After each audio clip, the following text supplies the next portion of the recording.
études de sage-femme vont s'étaler sur 5 ans. Vous avez 3 voies possibles.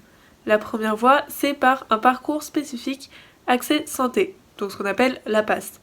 La deuxième voie, c'est par une licence d'accès santé, ce qu'on appelle la LAS. Et la troisième voie, c'est par des passerelles. Les 3 premières années, dont la première année commune de santé, on va plutôt aborder la physiologie générale et comment fonctionne le système, qui peut être neurologique, endocrinien, cardiovasculaire. Et quelques notions seront abordées sur l'obstétrique, la gynécologie et la pédiatrie.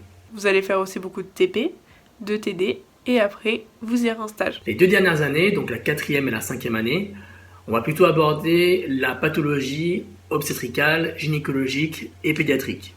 Et à la fin de cette 5e année, on va devoir soutenir un mémoire qui nous permettra d'avoir le diplôme d'état de sage-femme. Si je vous dis que pendant mes études, on m'apprend à faire naître des bébés, pensez que j'apprends quel métier? Je pense que vous le savez tous, c'est celui de sage-femme.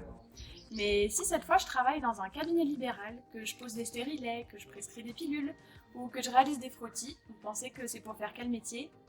Également celui de sage-femme.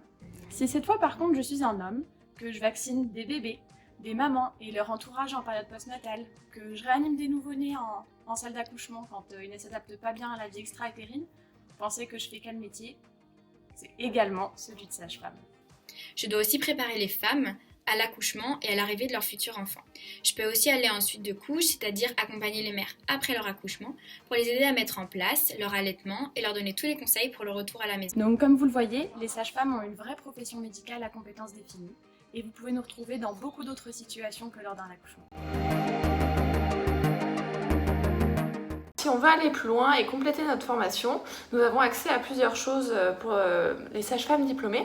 Nous pouvons notamment passer des diplômes universitaires dans des facultés, ce qui nous permet de nous spécialiser sur des points qui nous intéressent. On peut par exemple passer un diplôme universitaire d'acupuncture, de médecine fœtale, d'addictologie, de gynécologie. Il y a vraiment plein de thèmes en rapport avec nos compétences sur lesquels on peut se spécialiser et mettre nos compétences plus spécifiques au service des patientes. On peut également passer des masters dans le but de pouvoir prétendre à un doctorat et être sage-femme chercheur.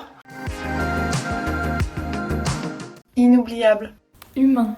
La vie. Diversité. Empathie. Écoute. Combatif. Attentive. Au cœur de l'existence. Attentionné. Soin. La prévention. Suivi gynécologique. Soutien. Le partage. Naissance. Le suivi. Accompagnement. Bienveillante. Famille. Magnifique. Rayonnante. Souriante. Incroyable. Aujourd'hui, nous allons vous présenter une espèce rare, bienveillante et incroyable. Une sage-femme. Bonjour à tous mes collègues.